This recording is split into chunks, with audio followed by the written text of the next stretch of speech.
السلام علیکم۔ آج میں نے طے کیا کہ اپنے مذہب بدلنے اور اسلام قبول کرنے کی کہانی آپ لوگوں کو سنائی جائے۔ مجھے نہیں پتا کہ یہ آپ کو کیسی لگے گی۔ ہو سکتا ہے کسی کے لیے بہت ہی متاثر کن ہو، اور یہ بھی ممکن ہے کہ کسی کو یہ متاثر نہ بھی کریں۔ اگرچہ میں کوشش کروں گی کہ آپ کو اپنے ماضی اور اپنے اسلام کے سفر کی ساری جزیات بیان کروں، مگر جب بات آئے گی میری فیملی کی تو کچھ چیزیں ایسی ہیں جو کہ میں اسکپ کرنا پسند کروں گی، کیونکہ یہاں میں اپنی فیملی کی بہت زیادہ برائی بیان نہیں کرنا چاہتی۔ میں شکاگو میں پیدا ہوئی اور میری فیملی کیتھولک کرسچینٹی کو فالو کرتی تھی، اس لیے مجھے بھی بچپن سے کیتھولزم کی ہی تعلیم دی گئی تھی۔ مجھے پیدائش کے بعد بپتسمہ دیا گیا تھا اور میں بچپن سے ہی کیتھولک اسکول میں پڑھی ہوں۔ اگرچہ مجھے چرچ جانا پسند نہیں تھا، مگر مجھے یاد ہے کہ میرے والدین مجھے ہر سنڈے زبردستی چرچ لے کر جاتے تھے۔ اسی طرح جب میں 13 سال کی ہوئی تو میرے پیرنٹس نے کمیونین کا فیصلہ کیا۔ مجھے یاد ہے میں اس کے لیے بھی راضی نہیں تھی۔ یہی وجہ تھی کہ جس اتوار یہ تقریب منعقد ہونی تھی، میں اس دن صبح 8 بجے سے ہی سہیلی کے گھر چلی گئی اور 10 بجے کے بعد واپس آئی تھی، کیونکہ میرا اندازہ تھا کہ اب تک گھر والے چرچ جا چکے ہوں گے، مگر وہ سب لوگ گھر پر ہی میرا انتظار کر رہے تھے۔ اس طرح 13 سال کی عمر میں مجھے چرچ لے جا کر کمیونین کی تقریب منعقد کی گئی تھی۔ اگرچہ مجھے چرچ کی تعلیمات اور چرچ کا ماحول دونوں ہی ناپسند تھے، مگر اس کے ساتھ ساتھ میں اس بات کا اعتراف بھی کرنا چاہوں گی کہ کیتھولزم سے میں نے ایک اچھی چیز حاصل کی تھی، وہ تھا خدا پر وشواس۔ جی ہاں، بلا شبہ ایک ہائی سپر پاور یعنی خدا پر ایمان کا کانسیپٹ میرے دل میں بچپن سے ہی کافی مضبوط تھا، اور یہ کانسیپٹ میں نے چرچ سے ہی سیکھا تھا۔ مگر سنڈے کو چرچ لے جانے کے علاوہ پورا ہفتہ ہمارے گھر میں خدا یا مذہب کے ٹاپک پر کوئی گفتگو نہیں ہوتی تھی۔ باقی پورا ہفتہ ایسا لگتا تھا کہ جیسے گھر میں کسی کو خدا یا دھرم یاد ہی نہیں ہے۔ اسی طرح وقت گزرتا رہا اور 15 سال کی عمر تک آتے آتے میں نے اپنے والدین کو بتایا کہ میں اب مزید ہر سنڈے چرچ نہیں جاؤں گی، تو انہوں نے اس پر کوئی رد عمل نہیں دیا تھا، جیسے کہ یہ کوئی اتنی بڑی بات ہی نہیں تھی۔ دراصل میرے والد بچوں کو دھارمک گیان دینے کے معاملے میں میری دادی کی وجہ سے سختی کرتے تھے، ورنہ وہ خود مذہب کے معاملے میں اتنی سختی کرنے والے نہیں تھے۔ پھر 15 سے 18 سال کے درمیان کا وقت میرے لیے بہت ہی برا گزرا۔ میری واحد اسکول فرینڈ نے اسکول تبدیل کر لیا تھا، اس لیے اسکول میں بھی میرا کوئی دوست نہیں تھا۔ اکثر میں فارغ وقت میں اسکول میں اکیلی بیٹھی ہوتی تو کچھ بدمعاش لڑکوں کا گروپ مجھے بلی کرتا۔ ان لڑکوں کی بدتمیزی روز بروز بڑھنے لگی اور میں دن بدن ڈپریشن کا شکار ہونے لگی۔ بدقسمتی سے میرے والدین اور بہن بھائیوں کا رویہ بھی میرے ساتھ اچھا نہیں تھا، اور مجھے لگتا تھا کہ وہ سب بھی مجھ سے خوش نہیں تھے۔ نتیجہ یہ ہوا کہ میں دن بدن ذہنی مریض بننے لگی تھی، اور پھر گھر میں میری واحد فیورٹ شخصیت یعنی میری دادی، ان کی بھی ڈیتھ ہو گئی۔ میں یہاں اپنے والدین اور بہن بھائیوں کی برائیاں بیان نہیں کرنا چاہتی، اس لیے اس چیز کی تفصیلات میں جائے بغیر بتا دوں کہ دادی کی وفات کے بعد میں نے 1 سال کے لیے گھر چھوڑ دیا تھا۔ 18 سال کی عمر میں میں ہائی اسکول سے نکل کر کالج میں آ گئی تھی، اور میں گھر والوں سے الگ رہنے لگی تھی۔ اسی طرح 1 سال مزید گزر گیا، اور یہ سارا وقت بہت ہی برا گزرا تھا۔ اس دوران میں نے بہت ہی بیکار اور بے مصرف زندگی گزاری تھی۔ میں شدید ڈپریشن کا شکار رہی تھی کہ 19 سال کی عمر میں آ کر میری دوستی ایک ایسی لڑکی سے ہوئی جو کہ روحانیت کو بہت زیادہ فالو کرتی تھی اور باقاعدگی سے چرچ جاتی تھی۔ اسے چرچ کی جانب سے یوتھ منسٹر کا چارج بھی دیا گیا تھا، اور وہ ٹین ایج نوجوان لڑکے لڑکیوں کو روحانیت کی طرف دعوت دیتی تھی۔ اس نے مجھے بھی اس طرف آنے کی دعوت دی تھی۔ بہرحال خدا اور عیسائیت پر تو میرا ایمان تھا ہی، اس لیے میں نے ڈپریشن سے نکلنے اور ذہنی سکون حاصل کرنے کے لیے چرچ کا سہارا لینے کا فیصلہ کیا۔ میں نے سوچا کہ خدا سے تعلق کو مضبوط کیا جائے، اور یہی سوچ کر میں نے اپنی نئی دوست کے ساتھ چرچ کو جوائن کر لیا تھا۔ اس نے میرے ساتھ ایک ویڈیو بھی شیئر کی تھی جس میں کوئی پادری ڈپریشن کو دور کرنے کے لیے کچھ خاص سرمنز پڑھ رہا تھا۔ میں اکثر رات کو اپنے کمرے میں وہ سرمنز پلے کر کے تنہائی میں بیٹھ جاتی تھی۔ اس سے مجھے ذہنی یکسوئی ملنے لگی اور آہستہ آہستہ میرا ڈپریشن دور ہونے لگا۔ میں اب باقاعدگی سے چرچ جانے لگی تھی۔ میں اپنی پچھلی زندگی پر خدا سے شرمندہ تھی اور تنہائی میں اپنی پچھلی زندگی پر خدا سے معافی مانگتی تھی۔ آہستہ آہستہ میرے دل کو سکون ملنے لگا اور میں نے محسوس کرنا شروع کیا کہ خدا نے مجھے معاف کر دیا ہے۔ میرا خدا سے تعلق بہتر اور مضبوط ہونے لگا تھا۔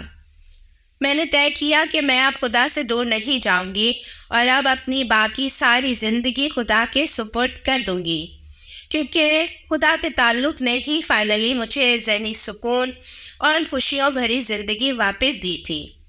میں بہت ہی مختلف انسان بن گئی تھی۔ مجھے اب زندگی جینے کا مزہ آنے لگا تھا۔ پھر 20 سال کی عمر میں میرا یونیورسٹی کا پہلا سال شروع ہو گیا، جو کہ فریشمن سال کہلاتا ہے۔ حیران کن طور پر میں جو اسکول کالج میں بہت زیادہ دوست بنانے والی لڑکی نہیں تھی، میں یونیورسٹی آ کر بدل گئی تھی۔ یہاں یونیورسٹی میں میرے نئے نئے دوست بن گئے تھے۔ یہاں پر بھی میں نے ایک کرسچن گروپ آف اسٹوڈنٹس کو جوائن کر لیا تھا۔ وہ لوگ اگرچہ کیتھولک نہیں تھے بلکہ دوسرے فرقے سے تعلق رکھتے تھے، مگر پھر بھی عیسائیت ہی کے پیروکار تھے، اس لیے میں ان میں گھل مل گئی تھی۔ انہوں نے مجھے اپنے چرچ آنے کی دعوت بھی دی تھی، لیکن شروع میں نے اس سے انکار کر دیا تھا کیونکہ مجھے تھوڑی جھجک محسوس ہو رہی تھی۔ مگر بعد میں نے سوچا کہ کیتھولزم کے علاوہ بھی دوسرے فرقے کو جاننے میں کیا حرج ہے، آخرکار وہ بھی تو عیسائیت ہی ہے۔ اس طرح میں ان کے چرچ جانے لگی۔ وہ لوگ ایونجیلیکل کرسچینٹی کو فالو کر رہے تھے، اور آپ کو پتہ ہے کہ اس فرقے میں سینٹس وغیرہ کو بہت زیادہ اہمیت اور مرتبہ دیا جاتا ہے۔ وقت کے ساتھ ساتھ میں نے ان کے چرچ جانا زیادہ کر دیا، اور آخرکار وہ وقت بھی آیا جب میں نے کیتھولزم کو چھوڑ کر اسے باقاعدہ جوائن کرنے کا فیصلہ کر لیا۔ میرا خیال تھا کہ میں چونکہ عیسائی مذہب میں ہی ہوں، اس لیے فرقہ بدل لینے سے کوئی فرق نہیں پڑے گا، مگر جب میں نے یہ بات اپنے والدین کو بتائی تو انہوں نے اس بات پر ناراضگی کا اظہار کیا، خاص طور پر میری ماں نے۔ انہوں نے کہا کہ تمہیں مسلک بدلنے کی ضرورت کیا ہے؟ میں نے کہا ماں، اس میں حرج ہی کیا ہے؟ مذہب تو نہیں بدل رہی، ان کی بھی عقائد وہی ہیں جو کیتھولزم کے ہیں۔ ہاں، یہ اس سے بڑھ کر سینٹس کی بھی عزت کرتے ہیں اور ان کو بھی بلند مرتبہ دیتے ہیں۔ میرے اکثر ہی فیملی ممبرز خوش نہیں تھے، اور سب کا یہی کہنا تھا کہ میں کیتھولزم کو چھوڑ کر غلطی کر رہی ہوں۔ وقت گزرتا رہا اور میں اپنی تعلیم میں مشغول رہنے لگی۔ ایک مرتبہ پھر چرچ کی مصروفیات کم ہوتے ہوتے ختم ہو گئی، اور میں ایک مرتبہ پھر خدا اور روحانیت سے دور ہو گئی۔ مگر میں کبھی کبھار راتوں کو اکیلے میں گاڈ کو پکارتی اور دعائیں مانگتی تھی۔ مگر میرے اندر ایک فیلنگ تھی کہ چرچ جانے، مسلک بدلنے اور ان ساری چیزوں کے باوجود بھی میرا خدا سے وہ کنیکشن نہیں بن پایا تھا جو کہ میں سمجھتی تھی کہ ایک بندے کا خدا سے ہونا چاہیے۔ میں ابھی بھی خود کو اندر سے خالی اور خدا سے دور ہی تصور کرتی تھی۔ ایک رات میں ایسے ہی کمرے میں اکیلی تھی کہ میں دعا مانگتے مانگتے اچانک رونے لگی۔ میں نے کہا، او گاڈ، تو کہاں ہے؟ تو کون سے چرچ اور کون سے مسلک میں ہے؟ میں تجھ سے تعلق بنانا چاہتی ہوں، میں تجھ تک آنا چاہتی ہوں، میری رہنمائی کر، مجھے اپنی طرف آنے والا راستہ دکھا۔ پھر 21 سال کی عمر میں میری دوستی یونیورسٹی کی ایک مسلمان لڑکی سے ہوئی، اور اس طرح اس کے ذریعے میرا اسلام کی جانکاری کا سفر شروع ہوا۔ پھر 1 سے 2 اور 2 سے 4 میرے مسلمان دوست بنتے چلے گئے، اور مجھے مسلمان دوستوں کے گروپ سے اسلام کے بارے میں اچھا خاصا گیان ملنے لگا۔ یہ لوگ 5 وقت نماز پڑھتے تھے، اور دن میں اس 5 وقت کی عبادت کا ان کی زندگیوں پر بہت گہرا اثر تھا۔ ان کی عبادت نے ان کو خدا سے مستقل کنیکٹ رکھا ہوا تھا، اور وہ خدا کے ساتھ کنیکشن کو بھرپور انجوائے کر رہے تھے۔ ان کی زندگیوں میں ایک عجیب سا سکون اور راحت تھی۔ میں نے سوچا کہ میں بھی ان کی طرح دن میں 5 مرتبہ عبادت کر کے دیکھتی ہوں۔ میں نے یوٹیوب سے نماز کا طریقہ سیکھنے کی کوشش کی، مگر میرے لیے اسے فالو کرنا کافی مشکل تھا۔ پھر میں نے ایک مسلمان لڑکی سے اس بارے میں مدد لینے کا فیصلہ کیا جس کا تعلق کسی عرب ملک سے تھا۔ میں نے اسے نماز سیکھنے کی کوشش کی، مگر یہ واقعی کافی مشکل تھا اور میرے لیے عربی یاد کرنا آسان نہیں تھا۔ بہرحال میری اسلام کے بارے میں جانکاری کا سفر شروع ہو گیا تھا، اور میں اپنے مسلمان دوستوں سے اسلام کے بارے میں کچھ نہ کچھ پوچھتی رہتی تھی۔ اس کے علاوہ میں یوٹیوب پر بھی کئی اسلامک ویڈیوز دیکھتی رہتی اور اسلامک اسکالرز کے لیکچرز سنتی۔ میں نے اسلام کے بنیادی ایمان کے بارے میں پڑھا۔ میں نے اسلام کے بنیادی 5 ارکان کے بارے میں معلومات حاصل کی۔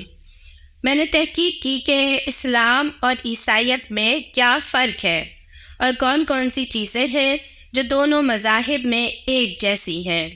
اس طرح میرے اسلام کے بارے میں نظریات بدلنے لگے، اور آہستہ آہستہ اسلام کے بارے میں سارے منفی تاثرات میرے دماغ سے دھلنے لگے، کیونکہ بدقسمتی سے اس سے پہلے میں اسلام کو صرف میڈیا پر پھیلائے گئے منفی پروپیگنڈے کی نظر سے ہی دیکھتی اور جانتی تھی، مگر اب جب کہ میں نے خود اسلام کا مطالعہ کیا تو مجھے پتہ چلا کہ حقیقت اس کے بالکل مختلف ہے۔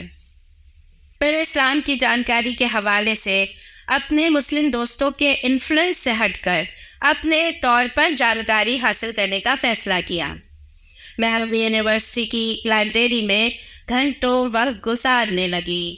میں نے اسلام کے بارے میں کئی کتابوں کو پڑھا۔ میں نے یوٹیوب پر اسلام مخالف بولنے والوں کے موقف کو بھی سنا، اور مسلم اسکالر سے ان منفی پروپیگنڈا کرنے والوں کے اعتراضات کے جواب بھی سنے۔ میں نے لگ بھگ 9 مہینے اس پر ریسرچ کی، اور فائنلی اس نتیجے پر پہنچی کہ اسلام ہی سچا دین ہے اور مجھے اسلام قبول کر لینا چاہیے۔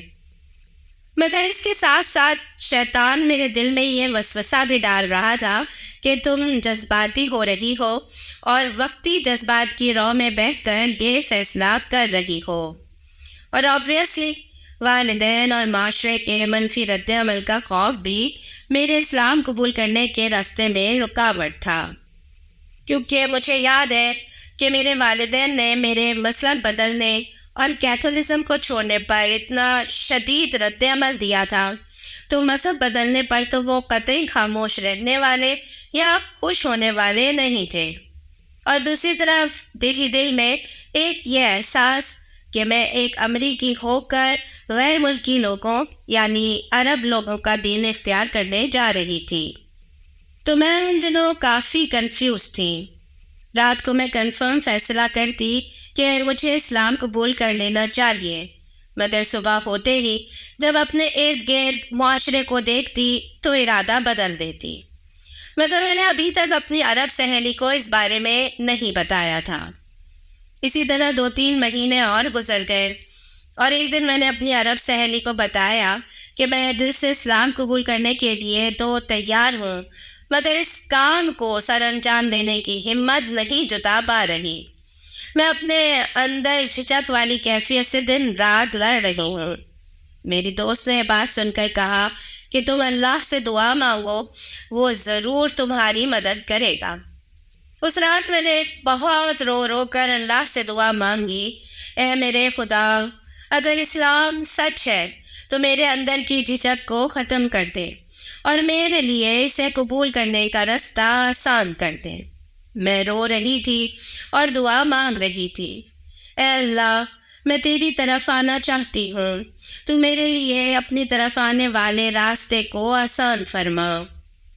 الحمدللہ، میرے رب نے میری دعا قبول کر لی اور اگلے 48 گھنٹوں میں نے اپنے مسلم دوستوں کے گروپ کو بتایا کہ مجھے اسلام قبول کرنا ہے۔ اسی دن انہوں نے اس کے لیے ایک تقریب کا اہتمام کیا اور میں نے ان 12-13 دوستوں کی موجودگی میں اسلام قبول کیا۔ وہ سب لوگ بہت خوش تھے اور مجھے مبارکباد دے رہے تھے۔ میں اسلام قبول کرنے پر بہت خوش تھی اور بہت زیادہ جذباتی ہو کر رو رہی تھی۔ میری عرب سہیلی بھی رو رہی تھی اور مجھے بار بار گلے لگا رہی تھی۔ اس طرح میں نے 22 سال کی عمر میں اسلام قبول کیا اور آج الحمدللہ مجھے اسلام قبول کیے 7 سال گزر چکے ہیں۔ میں نے اسلام قبول کرنے کے فوراً بعد اسکارف لینا شروع نہیں کیا تھا۔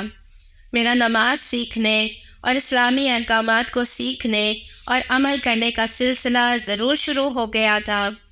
نتیجہ یہ نکلا کہ الحمدللہ پچھلے 7 سال سے مسلسل میں اپنے آپ کو بہتر سے بہتر مسلمان بنانے کی کوشش میں ہوں۔